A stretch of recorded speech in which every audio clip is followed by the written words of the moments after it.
I'm Joan Young, and I'm the president of Sunbelt Business Brokers. Just as a pitch, Sunbelt is the largest business brokerage firm and mergers and acquisitions company in the world, with 235 offices, I believe now, and in 9 countries. So we're based in San Jose, and I've been helping buyers and sellers throughout the Bay Area for over 15 years with Sunbelt. And prior to that, I owned FranNet of the Bay Area and helped buyers get into franchising. So hopefully that helps me with both hats today. But just in case, I invited Elise Phillips with FranNet to join us. And just to let you know a little bit about FranNet, they're the largest franchise consulting company in North America, and FranNet reps over 100 national franchises. I believe that's about right? That's right. So Elise is the business matchmaker of Silicon Valley, and she helps buyers find the right franchise to meet their budget, their goals, and their timeline. So Elise coaches clients through the business search process and helps them really assess their skills and matching them with the right franchise, because that's really the key. And Elise has successfully also done business brokerage and has owned her own business as well as a startup and a software company. So welcome, Elise. Thank you, Joan, for having me, and welcome to everyone on the webinar today. We're going to have some fun. Yeah. Thank you. We're going to have 10 minutes at the end for questions and answers. So you can enter your question in the chat box. If you'll notice, that's over to the left at the bottom, and you'll see it on the screen. We cover as many questions as we can, and if there's something that we don't get to, please feel free to call Elise about franchising and call me about business ownership. So I don't think they really have to put their phones on mute, because I think I have everybody on mute. Yep. So why don't we get started? So what we're going to start with today, what we're going to cover, is advantages of business ownership, and then we're going to compare the 3 options: starting a business from scratch, buying an existing business, and buying a new franchise. And then we're going to talk about how to finance your purchase and how to create an asset to sell later. So many people don't realize that that really should be your end game in building a business so that you have something of value down the road, and how to build your success team. Okay, get going. So there's many reasons that I found over the years that people get into business. So take a look see if you can relate to any of those. But the 2 that just jump out at me that I'd say most people have said when I ask them what's your real reason, they say they want independence and they want control. Because as you know, working for the man and working at corporate, you really don't typically have that kind of freedom. So, and I think the layoffs has been important too, in Silicon Valley at least, because you just didn't have that security. So, I want to just make it very clear that business ownership is not right for everyone. I've met with hundreds and hundreds of people over the years, and I've probably discouraged more than encouraged a lot of them, and they just didn't seem to have what it takes. So hopefully today you're going to see whether you fit and whether business ownership is something for you. Definitely at first it's scary. You should be, because there's a lot you don't know. But there's so many advantages that I think we ought to look at. No one is going to take your business away. If you're running it, still paying your debt back on your business, you're going to be able to keep it, and you're not going to be downsized from it and have that insecurity that happens when working for someone else.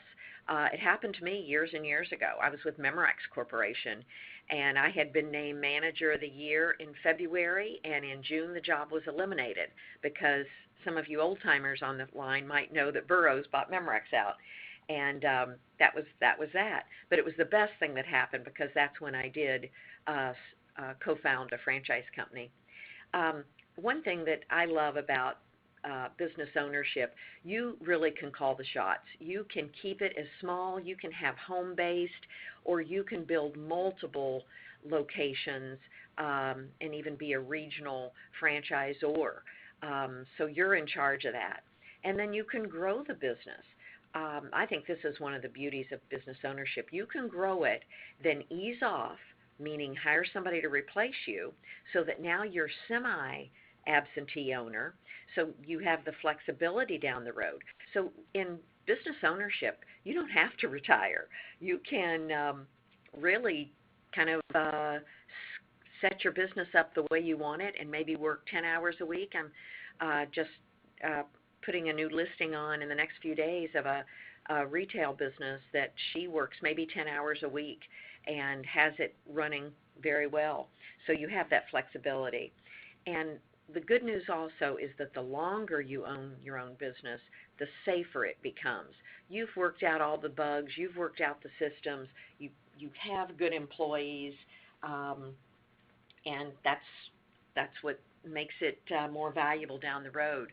By the way, if you start buy an existing business, franchise, or start something from scratch, you really want to make sure that you're not in charge of everything. You want to have management in place so that the business is going to be worth something, and that when you walk away, not everything that goes with the business is going away with it. So just keep that in mind. Okay. One thing that many people have asked me over the years when I was doing franchise consulting as well as people buying existing business, they always say, Joan, what's the hot business? What's the best business out there right now? And it really has nothing to do with what's hot out there. It's really what matches your profile and what's good for you. So let's look at how you really build your business profile. And the first thing is really knowing yourself. What are you good at doing? Is it working with people? Is it sales? Is it marketing? And make sure the business you get into is going to be able to highlight that. One of the things when you're looking at franchises, Elise will hook you up with and match you with 2 or 3 good solid businesses, and you're going to be able to do due diligence and talk to people actually doing what you're considering doing.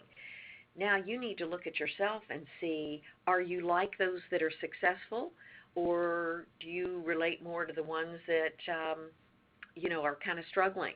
So see your differences and see see where you fit as far as the business that you're looking at. And that's the first step, is looking at yourself. The second step is your financial requirements. Look at your financial situation and look and see how much your living expenses are, what kind of startup costs, working capital to keep the business going. And once you do that, you're going to be able to tell whether, gosh, I really need to buy an existing business that has cash flow, or you may say, gosh, I can get into a franchise for a lot less, and you have the living expenses and everything saved, or your spouse or partner may be making enough to give you that time to start it from scratch. Look and see what your goals are. Are you going to be content with $50,000, $60,000 a year, or do you absolutely need at least $150,000 to $200,000? Are you the primary bread earner or the secondary? And that's going to make a big difference. And then look down the road and see what you want to be doing in 3 to 5 years. That's going to determine whether you have multiple locations, whether you buy add-ons if you have an existing business, or maybe even want to start different platforms. But you need to really look ahead and see if you can picture yourself doing this for at least 3 to 5 years. A lot of people don't realize that. They get stuck and they can't move forward because they think, I have to have this for the rest of my life. Well, you really don't. Many people will buy a business or get into a franchise and they keep it 3 to 5 years, and then they sell it and they have built equity in their business so that they've made a very nice profit from where they started. Okay, that's step 3. Business attributes. So you need to look and see, are you somebody that really is not comfortable calling on clients and going out into the field, but you're okay inside. So find a business that's going to complement that part of your skills. Some people, employees absolutely freak out. They aren't good with them, where other people thrive on helping others and helping build their career within your company. So ask yourself, that's a big one, because some businesses, I know I sold a home health care business, or quite a few of those, and there's usually anywhere from 15 to 25 caregivers, and that's either going to be fun for you or a nightmare. So make sure you look at that. Are you going to be happy in a home-based business? That is an option. There are some that are home-based and do very well. Some of the e-commerce businesses are home-based. Many of you are going to prefer a dedicated facility. Name recognition or less important.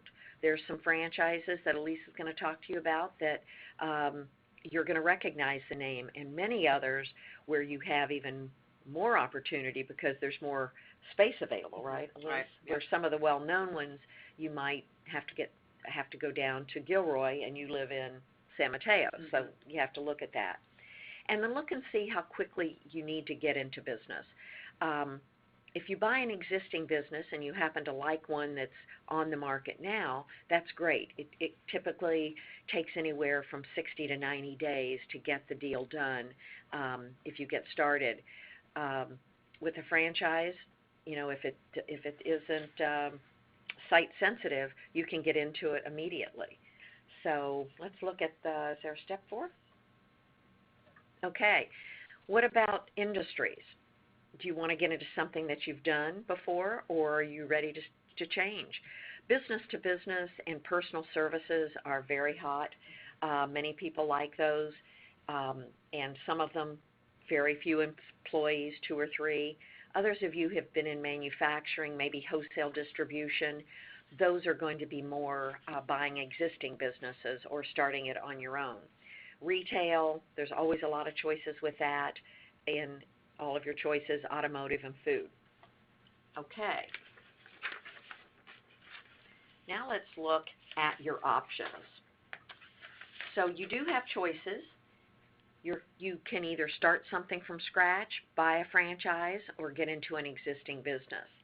And Elise and I have both done startups, right, Elise? Yep, absolutely. What were yours that you started? So I've actually started a couple different businesses from the ground up. One was a brick and mortar business in the spa industry, so it was a day spa, and then I created a private label line of products that we used in our spa and also sold to other spas. So that was more of a what I would call sort of traditional type of business.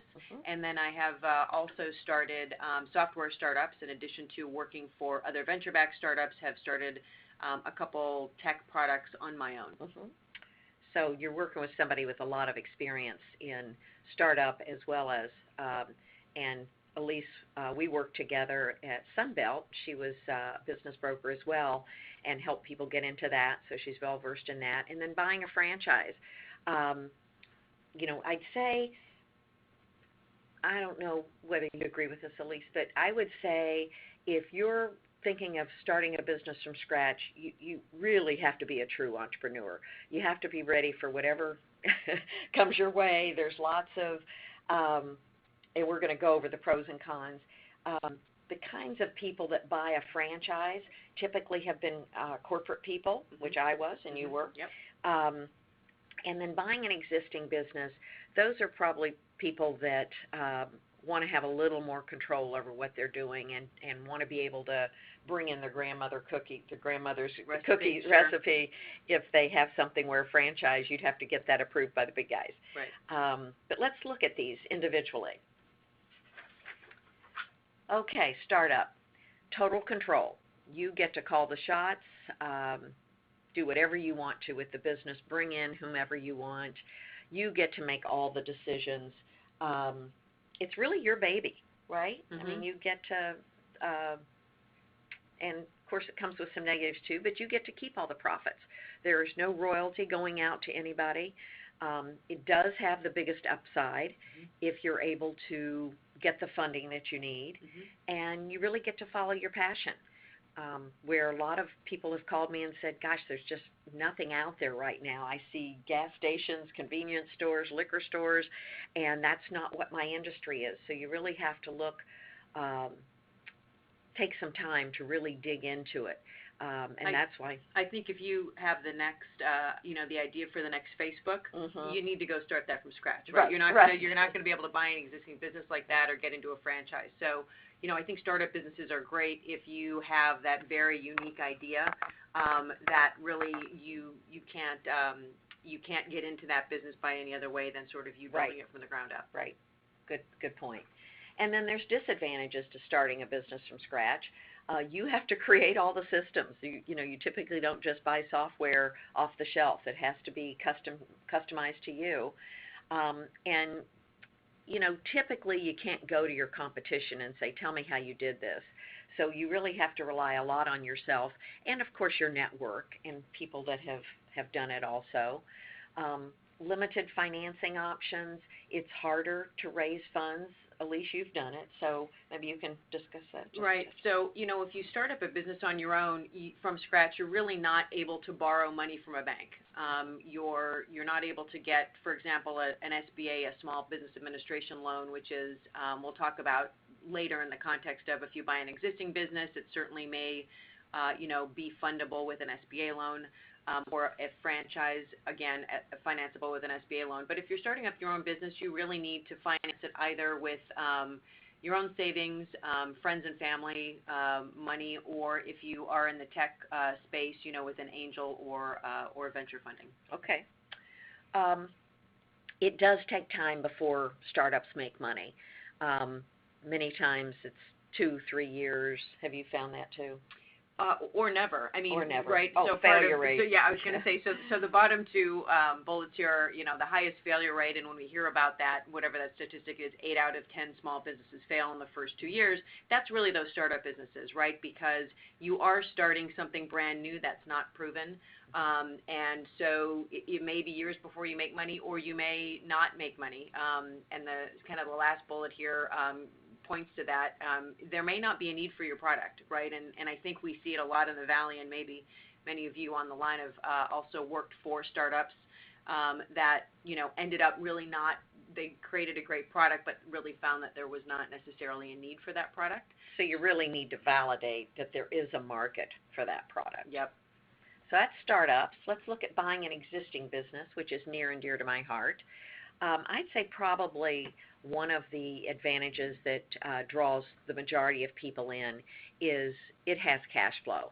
And you get to look at the past 3 years to see, it really has grown over the last 3 years, or what happened last year.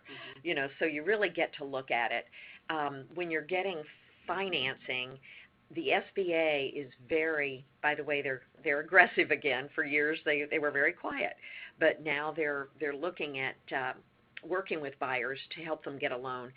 But one thing they're really going to look at is your background and how it fits with this business that you're considering. They really want you to have transferable skills, or even better, have experience in that industry. You're going to get to see exactly where your business is going to be. If it's location sensitive, you're going to get to see that it's right on Stevens Creek, if it's Stevens Creek, if it's a retail business, and know the kind of traffic that it has already developed. Employees in place, that is beautiful. You don't have to start it from scratch. Usually management will hopefully stick around, and we'll talk about the disadvantage and how you can make it into an advantage. Systems in place, owner will often finance some of it. If you get an SBA loan as a buyer, they often require that the seller will carry at least 10% of that purchase price. So now he's got skin in the game, so he's going to be around to answer your questions, to help you. You might even be able to get him to agree to consult with you for 12 months. There's also existing customers and referral business there. So these are the things, and licenses and permits, these are things that people like about an existing business, especially if you have to have cash flow from the get-go. Disadvantages, I typically haven't had this one because we're so picky about our listings and they have to have cash flow, and they have to be able to prove it to us. But there are a lot of businesses out there that you have to really trust the seller, because is what they're showing you true? That's why we base a lot on the tax returns, not necessarily just the profit and loss statements. What is the goodwill? Has the business been doing well for the last 3 years? And if possible, get 5 years. But typically the Small Business Administration, they only ask for 3. So we figure if it's good enough for them, it's probably good enough for buyers. Always find out what the seller's reason is for selling. I love it when they're retiring, or really the number one reason that sellers sell has been burnout. I had a fellow that was 45, and he had been in this business since he was 20, and that's a long time to be in the same business. By the way, the national average is the typical business owner keeps their business for 7 years, and so he was way over. But if you're having fun, you don't need to sell. Employees, how do you know they're going to stay? One thing that I recommend doing, especially if it's one of your key employees being a manager, I make sure that the seller offers them a bonus. Part of the bonus is paid at closing, and the other is paid a year from then. So then you know, and you make it significant enough so that they want to stick around. So that's been very helpful. And another thing as a buyer you may want to do is ask the seller to carry back up. Nope. That's not what I was going to say. Her employee defection. Higher debt service. Okay. I think under higher debt service, you know, because you are buying that existing cash flow, you're going to pay a higher purchase price for a business than, for example, if you start something from scratch or if you buy a new franchise. Because what you're paying for is that immediate cash flow. So you're going to have higher debt service than you would with like a startup scenario or buying a new franchise. Absolutely. And this last one, I haven't encountered this, but I'm sure it's happened, is that the seller is supposed to stay on with you for 30 days and they don't. So there can be money put in escrow to ensure that, you know, they get that piece after training if there's any doubt at all. These are, you can just take a quick look. These are some of the industries that we have sold probably in the last year or two. So a pretty wide range of businesses available. And go over this quickly with you, is kind of how it looks. I've just picked a small number for a business, existing business. Let's say you've agreed on a $300,000 purchase price. If you're working with the SBA, you need to put down 20%, so that's $60,000. So now you're left with $240,000. This particular example has a seller carrying 20%. You typically will only need 5 to 10%, but if you get them to carry 20, now you only have to pay the SBA or whomever you chose. The remainder. So people are using their 401ks. I know, at least with franchising, they're borrowing without any penalty. So that's a good thing that Elise can talk to you about. Small Business Administration, HELOC, those are all ways you can borrow. But typically with SBA, you'll only need, and even as little as 15% down. So that lets you know the size of companies you can be looking at. Finding an existing business, the best places to look, you can look on our webpage. We're a little light right now because we've just closed a bunch of transactions, but sunbeltbayarea.net, and it shows you how to get to it, businesses and listings. Probably the two biggest websites are BizBin and BizBuySell, and most people that have a listing out there, they're going to be on those two, but I gave you BizQuest and Merger Network also. So now I think it's time to look at the next slide. So thank you, Joan. So far we've talked about two different ways to get into business for yourself. One is by starting a business from scratch, and the other is buying an existing business. And the third way that people get into business for themselves is by buying a new franchise. So what is a franchise? It really is a proven time-tested model that works, right? And so I think when all of us think of franchises, probably McDonald's comes to mind. They were one of the big success stories, and so that's a big advantage of buying a franchise, is that you are buying a system that works, and a system that's already been proven. Gives you some very predictable future results.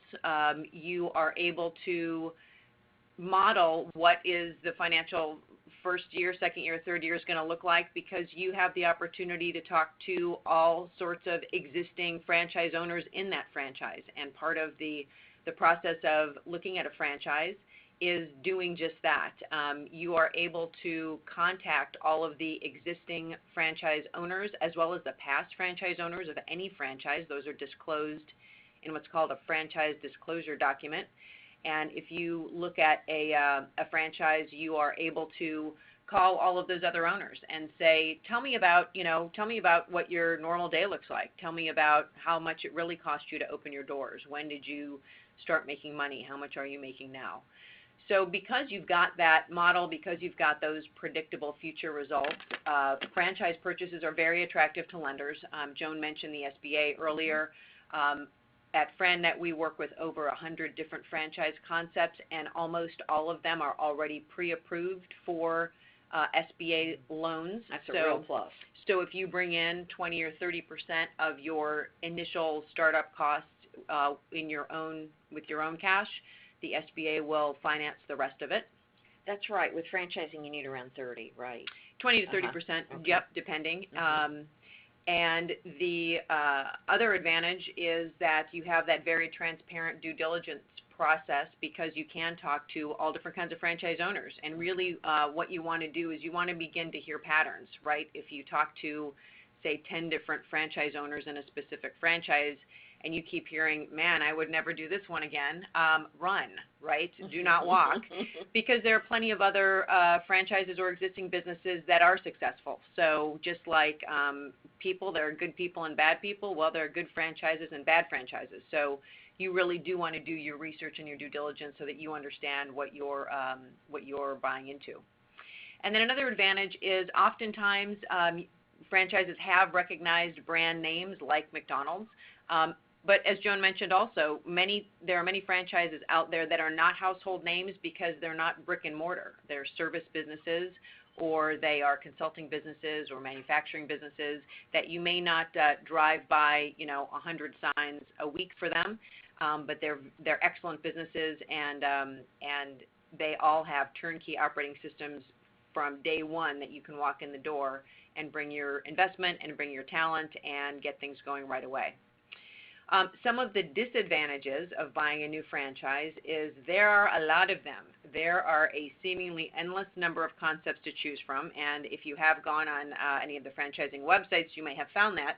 And like I said, there are good franchises, but there are also a lot of bad ones out there. So really understanding and having a good selection process yourself will be essential for you making the right choice. You will pay a franchise fee in order to buy into a new franchise. You will get a protected territory, and with that franchise fee comes your initial training. You'll do some training both at the corporate headquarters as well as having folks from the franchisor come to your location and get your doors open. And then you'll also pay ongoing royalties, which is a percentage of the gross revenue that you will pay for the duration of the time that you own a franchise. So that franchise fee and that royalty model is specific to franchises, and it's a little different. You've got to be comfortable with that and knowing that you are getting value for what you're paying there. Because it's really driving people to the business by that name and the reputation that you built. It is. It's also shortening that time to cash. So like we said, with a startup, if you start a business from the ground up, you really don't know when you're going to make money. When you buy into a new franchise, you really do know when you're going to be able to make money, because you are going into that proven model and that really turnkey situation. So you can sort of plug and play. You also, for some folks, a disadvantage of a franchise is that they do have to follow the system. And if you buy a McDonald's, it is not okay for you to put an extra pickle on the burger. So you just have to be comfortable to say, you know, look, yeah, this is a system that I really like, I believe in, and it's one that I want to follow. And then there are some territory restrictions. As I mentioned, you do buy a protected territory, and you are, with most franchises, able to market within that territory. But if you want to expand, you would need to buy another territory. And for some folks who sort of want to don't want that that limitation, that's a disadvantage. One advantage, too, I think, of working with FranNet is FranNet's already vetted those franchises.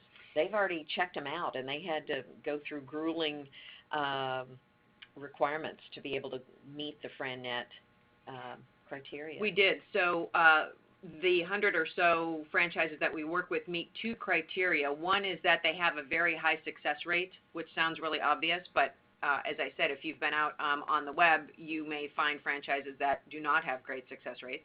So number one, all of our franchises that we work with have high success rates, and number two, they all replace a six-figure income because that's really what particularly Bay Area buyers are looking for.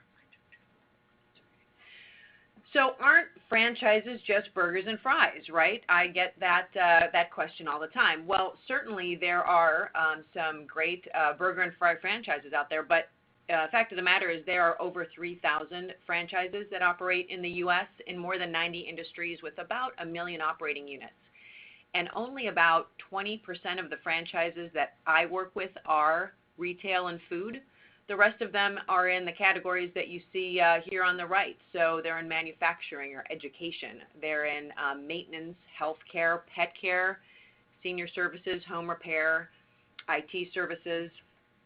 And franchises really follow demographics. So if you think about, you know, a growing demographic, dual income, single parent households, Gen X, Gen Y, millennials, what are those folks purchasing? Well, they're not cleaning their homes, right? So maintenance franchises are super successful, not glamorous, but can be highly profitable. Home maintenance and repairs, laundry, pest control, pet grooming, boarding, walking, pampering. It's amazing. In the 2008 to 2012 recession, one of the few industries that grew, not only did it stay flat, it grew, was the pet grooming, boarding, walking, pampering. We spend money on our pets. Health, wellness, and stress management. You've probably heard recently that Google has a big push towards wellness within their employees. A lot of companies and insurance companies are wanting to keep us healthy, reimburse for wellness and stress management. So all of these are great franchises that really thrive and follow that demographic trend. The aging population, another great demographic trend. 10,000 people a day turn 65 in the U.S., and they'll keep doing that for the next 20 years. So home modifications, mobility devices, impaired hearing, in-home care, assisted living placement. These are all examples of franchises that serve this demographic. Essential consumer services. We all get our hair cut, and believe me, I would love to get my cut and color online while I'm sitting on my sofa, and it is not going to happen, right? Some great hair care franchises. Auto repair here in California, we keep our cars longer because we don't have winter. There's a lot of demand for that ongoing auto maintenance. Quality education for our children. We all spend a lot of money to make sure that our kids have the right tutors, have the right coaching for their college applications, have the right SAT prep, property damage restoration, electronics repair, specialty clothing, healthy food options. And on the business side, there are a lot of franchises that serve business services, commercial signage, personnel and staffing, drug testing. There is actually a franchise for mobile drug testing as companies want to, are testing more and more of their employees. So how do you figure out which business is best for you? We talked about a lot of different categories and a lot of different ways, types of businesses to get into. Really what you want to do is understand what is it that you want from the business. Challenge, recognition, prestige, flexibility that Joan talked about, financial security. So really understanding what it is that you want out of a business, and then also understanding what it is you bring to the business? What are those transferable skills? We've all spent a lot of our careers in corporate America working for someone else. And a lot of my clients say, I don't sort of have that entrepreneurial DNA, whatever that is. And that's not really true, because in our careers, we have all developed transferable skills that will make us successful in a business. So get a handle on what yours are. Is it customer service, marketing, management, sales? Is it on the technology side, operations, finance? Really understand what those strengths are. And also make sure that you have on your success team 2 professional advisors. You will want a business or transactional attorney and an accountant. And I stress the transactional attorney because a lot of our clients know people who are either patent attorneys or they're family attorneys or Divorce attorneys. Divorce attorneys, exactly. And the fact of the matter is, if you don't work with an attorney who really understands what a business sale looks like, they are going to learn about that business sale on your dime, and you don't want that. And of course, an accountant to advise you how you want to hold the business, how you want to set up your books, and Joan and I can certainly help refer you to professionals like these. So what are the next steps? If you're interested in franchising, we have this very cool online franchise assessment. You can just text PFAEP to this number. It will ask you for your email. And it's sort of like an eHarmony profile, but it's really for your business acumen. It takes about 20 minutes online, and the output is a 10-page profile that says, here are your strengths, your management strengths, your communication style, the transferable skills that you bring to the table. And then the cool thing is, at the end, it says, and people who look like you have been successful in franchises like this. So it kind of does that first step of matching you with a business that might be a good fit for you.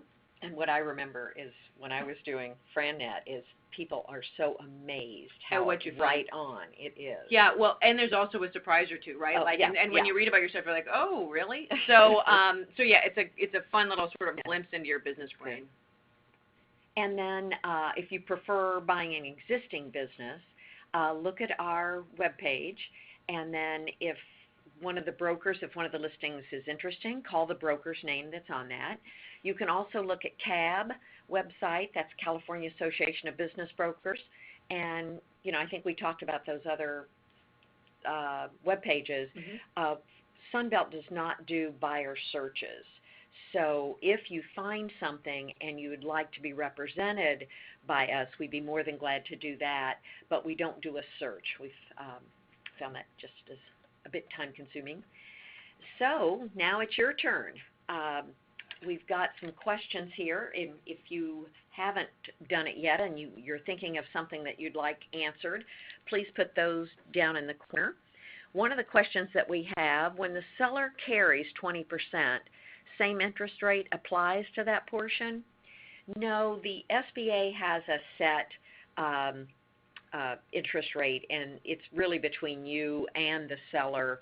On how you structure that. On how you structure it. Part of the note. Yeah, the SBA is typically for 10 years, and it's prime plus 2 to 2.5, depending on when you're checking. But I'd say sellers, we try to get it as close to that as possible, but it's definitely not 10 years. They like it 3 to 5 years, and of course, we like to get it as long as possible to help your cash flow. So, another question is how many businesses that are in distress and needs to be turned around, where those businesses can be found. They're probably right on those web pages. Yeah, I would say you'll see a couple things on those websites. You will see obviously a purchase price, right, with the asking price. You will also see something called either cash flow or SDE, seller's discretionary earnings, or whatever else it's called. Adjusted net. Whatever that is basically a different way of saying here's how much the business is making. If you're looking for a distressed business, that will probably not give you a number. Rather, it will say call for information, right? So what that means is it's not making money. And so those websites are good places to find those distressed businesses. I would caution you, if you are going in and buying a distressed business, really understand what you bring to the table and be confident that you understand the dynamics of the business and the fact that you can that you can turn that business around. The next, okay. So we have another question regarding, how long does it take to buy a business? So if I want to buy, Joan, if somebody's looking to buy an existing business, how long does that typically take? Typically 60 to 90 days if you find it immediately. And Okay. if you're taking time to look for it, it just depends. But if you found something, once we make an offer, go through due diligence, make sure the contract is agreeable to everybody, open escrow, do your due diligence, and then close. And if you get an SBA loan, that can take 60 days. So it's the minimum, it's probably between 60 and 90. Yep. And for a franchise, from the time you sort of identify a franchise that you're interested in to the time that you do your due diligence, you sort of negotiate the territory, and you kind of close the deal, it's about the same. It's about 90 days. Sometimes it's longer. I have the process that I go through with clients where we start with that profile I shared with you, and then we kind of build out the business model. They typically, I recommend, 2 to 3 franchises for folks to look at, and then sometimes we get their feedback and tweak it, and so they may add more to the mix. So it could be, up to 6 months, just kind of depending. One question is, I have an accountant who's out of state. How important is it for me to have them located in California? I think it's important to have your attorney and your accountant located here just because they're familiar with sort of what's going on in California and in the Bay Area. But to just look at profit and loss statements and Right. tax returns and things like that, you think it's okay for an accountant standpoint? I would think so. Yeah. Yeah. I would say from an attorney standpoint, have somebody yeah. in California. I agree. Is there a cost to take your online assessment? There is no cost. And what is that link again? Thank you so much for asking. It is right there. One other question is, can you help me get financing? Yes, so Joan and I both have really great partners that we work with on the financing side. And back to, there are good franchises and bad franchises. There are good financiers and bad financiers too. So we would be happy to refer you to some good folks who can help you. Another question is there a general multiple of EBITDA or SDE for sales price? There is, and it's typically based on the industry that you're in. So if it's retail, that's going to be one number, but it's usually a range. So let's say for retail, it could be 2 times your seller's discretionary earnings plus inventory, or it could be up to 2.3 times. So it's a range, and what's going to determine whether it's the higher or lower is the value is really to the buyer.